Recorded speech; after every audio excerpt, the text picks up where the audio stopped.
अस्सलाम वालेकुम स्टूडेंट्स, कैसे हैं आप सब। Welcome to my YouTube channel. My name is Khatija Jamil और आप लोग देख रहे हैं ब्रेव नॉलेज। आज हम जो क्लास 9 है उसकी तर्जुमातुल कुरानुल मजीद की जो बुक है, जैसा कि आप सब जानते हैं, मैंने पिछली वीडियो में आप लोग को सूरह मरियम डिटेल से करवा दी थी। अब हम इसकी जो सेकंड सूरह है सूरह ताहा, उसकी तरफ जाते हैं, जिसके अंदर हमारे पास बहुत सी बातें सीखने के लिए मौजूद हैं, जैसा कि पस मंज़र, तारुफ, वजह तस्मिया, हज़रत उमर फ़ारूक के इस्लाम लाने का वाक़या, सूरह ताहा का खुलासा। वन बाय वन हम सबको तफसीलन बात करेंगे। पस मंज़र, इसमें आप लोगों को जो है वो 3 बातें नोट करनी पड़ेंगी। पहली जो बात है वो है सूरह ताहा एक मक्की सूरत है, यानी ये सूरत उस वक्त नाजिल हुई जब हज़रत मोहम्मद रसूलुल्लाह ख़ातमुन नबीय्यीन सल्लल्लाहु अलैहि वसल्लम मदीना हिजरत करने से पहले ये सूरत नाजिल हुई।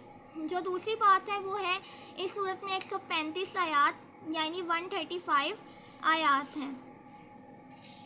तीसरी बात यह है कि इस सूरत में 8 रकू हैं, 8 रकू हैं। पस मंज़र में आप लोगों ने सिर्फ ये 3 बातें नोट करनी है। नेक्स्ट हमारे पास आ जाता है तारुफ। तारुफ में जो है सबसे इम्पोर्टेंट वो है वजह तस्मिया।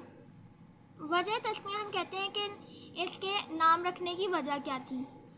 अच्छा, सूरह ताहा इन सूरतों में से है जिनके नाम हरूफ मुक़त्तआत में से रखे गए हैं।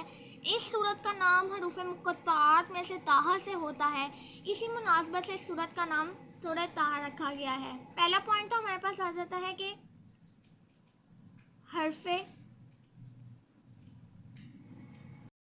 हरूफ मुक़त्तआत क्या होता है। हरूफ मुक़त्तआत, ये जो लफ्ज़ मुक़त्तआत है ये कता से निकला है, कता से निकला है, जिसके मायने हमारे पास होते हैं काटना। यानी मुक़त्तआत, हरूफ मुक़त्तआत का मतलब है ऐसे हर्फ जिनको हम काट के पढ़ते हैं। तो ऐसी बहुत सी सूरतें हैं जिनके नाम हरूफ मुक़त्तआत से शुरू हुए हैं, जैसे सूरह यासीन, सूरह सौद, और इन्हीं में से एक सूरह ताहा भी है। तो इस सूरत की वजह तस्मिया हमारे पास आ गई कि ये सूरत इन सूरतों में से है जिनके नाम हरूफ मुक़त्तआत में पर रखे गए हैं। इस सूरत के नाम का आगाज़ हरूफ मुक़त्तआत में से ताहा से किया जाता है, इसी मुनासबत से इस सूरत का नाम सूरह ताहा रखा गया है। नेक्स्ट जो हमारे पास पॉइंट है वो है फजीलत। फजीलत मतलब कि इस सूरत की खुसूसियात क्या हैं, कि इस सूरत की फ़जीलत यह है कि हज़रत मोहम्मद रसूलुल्लाह ख़ातमुन नबीय्यीन सल्लल्लाहु अलैहि वसल्लम ने जिन सूरतों के बारे में फ़रमाया कि ये मेरा कदीम माल और कीमती असासा है, इन सूरतों में से एक सूरह ताहा भी है।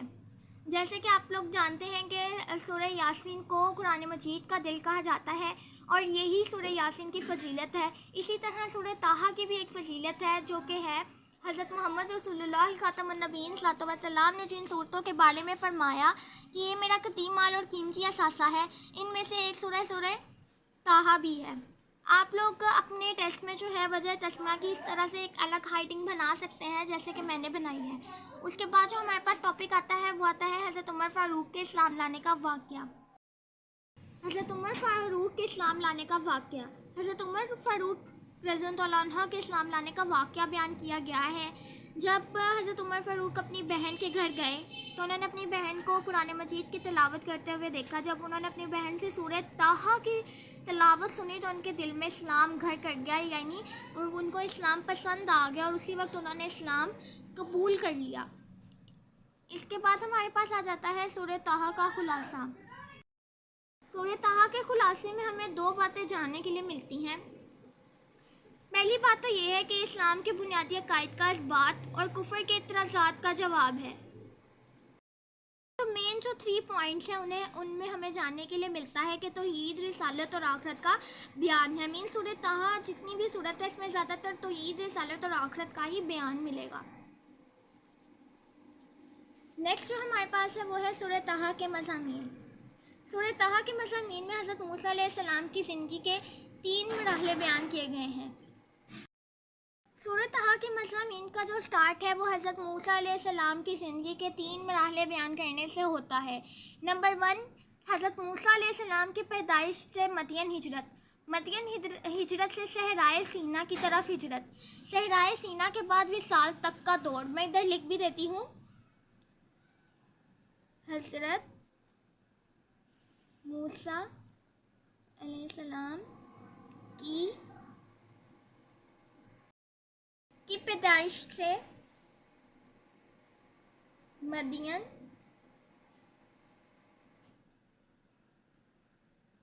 ہجرت، مدین سے صحرائے سینا ہجرت، صحرائے سینا سے وصال تک کا دور۔ جو سورہ طٰہٰ کے مضامین ہیں ان کا آغاز حضرت موسیٰ علیہ السلام کی زندگی کے 3 مراحلوں پر کیا گیا ہے۔ حضرت موسیٰ علیہ السلام کی پیدائش سے مدین ہجرت سے صحرائے سینا کی طرف ہجرت، صحرائے سینا سے وصال تک کا دور۔ اس کے بعد جو ہے آخر کے 3 رکوع میں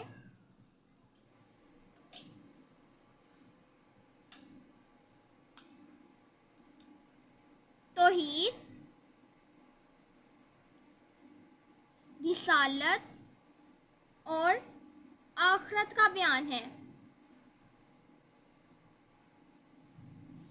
یہ ہم نے سورہ طٰہٰ کے خلاصے میں بھی پڑھا تھا کہ سورہ طٰہٰ کا جو خلاصہ توحید اور رسالت اور آخرت کا بیان ہے، اسی لیے یہ جو سورہ طٰہٰ کے مضامین ہیں اس میں بھی ہم نے جان لیا کہ آخر کے 3 رکوع میں توحید اور رسالت اور آخرت کا بیان ہے۔ اس کے علاوہ اللہ تعالیٰ کی قدرت کا بیان ہے،